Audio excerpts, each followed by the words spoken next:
સત્તાધારના અંદર અત્યારે જે ઘટનાક્રમ ચાલી રહ્યો છે એના અનુસંધાને ગિરનારના સંતોને સાથે લઈને અને અમે સત્તાધાર ગયા હતા, વિજયદાસ બાપુને મળ્યા, બધી વાતચીત કરી અને મેં એમ કીધું કે જે કંઈ પણ આ ચાલી રહ્યું છે એમાં સત્ય શું છે એના માટે આપે ધર્મસભા બોલાવવી જોઈએ. ધર્મસભા બોલાવ્યા પછી બધાને સત્ય જે હોય એ કહેવું જોઈએ, જેથી કરીને સમાજને ખબર પડે સત્ય શું છે. ઘણી વખતે આપણે વિચાર કરીએ કે આ બધું ચાલી રહ્યું છે એમાં ના બોલવું સારું, ના બોલવું સારું, પણ એ ના બોલવાના લીધે સમાજને ખબર નહીં પડશે અને એના લીધે જે કોઈ પણ ષડયંત્રકારી હશે તો એ ઉઘાડા નહીં પડે અને કદાચ કંઈ એવું થયું હશે તો તમે કહેશો તો એ વાત લોકો સુધી પહોંચશે.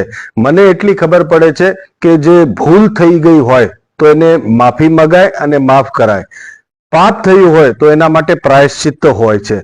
ગુનો કર્યો હોય તો એના માટે સજા થવી જોઈએ, દંડ મળવો જ જોઈએ, પછી કોઈનો પણ હોય. તો એટલે મેં કીધું વિજયદાસજી બાપુ, સૌથી પહેલા તો તમે એકલા નહીં સમજતા, તમારા સાથે બધો સાધુ સમાજ છે અને સનાતન ધર્મ સભા જે છે, જે સનાતન ધર્મ સંરક્ષણ સમિતિ, સંત સમિતિ જે છે, તો સનાતન સંરક્ષણ સમિતિમાં મુક્તાનંદ બાપુ, શેરનાથજી બાપુ ને એવા બધા મહાત્માઓ સંતો છે. પછી સંત સમિતિ છે, એમાં જગન્નાથ મંદિરના દિલીપદાસજી બાપુ છે, સતકેવલ મહારાજજી છે, તો આ અખિલેશદાસજી, તો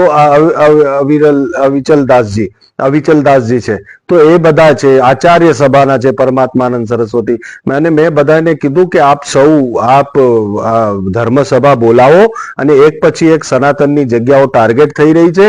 સનાતન ધર્મસભા જો બોલાવશો તો બધા વાત કરશે અને વિજયદાસ બાપુને પણ એમ લાગશે કે કોઈ સાથે છે. અને બધાને આજે જે ચૂપ રહી રહ્યા છે, હું એટલું જ કહું બધા સાધુ સંતોને, જે ચૂપ રહી રહ્યા છે, આજે નહીં તો કાલે તમારા દ્વારને પણ ટકોરા વાગશે.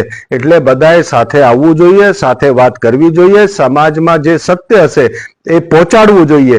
અને એના લીધે શું છે કે લે ભાગુ લૂંટારાઓના બધા પર્દાફાશ થશે ને ઘણા મીડિયાવાળા બધા જ ખરાબ નથી હોતા. મેં જેમ પહેલા કીધું તું એમ કે ખાનદાની મીડિયા હોય અને એક લાવારીસ મીડિયા હોય, તો લાવારીસ મીડિયા સનાતનને નુકસાન પહોંચાડવાના કાર્ય કરશે. એ લોકો ઉઘાડા પડવા જોઈએ અને જે સત્ય હશે એ બહાર આવશે, એનાથી સમાજને ખબર પડશે શું છે ને શું નહીં. તો આ બધી વાત કરી અને વિજયદાસ બાપુને કહેવા ગયા હતા કે તમે પોતાને એકલા નહીં સમજતા, અમે બધા જ તમારા સાથે છે, ગિરનાર આપની સાથે છે આખો.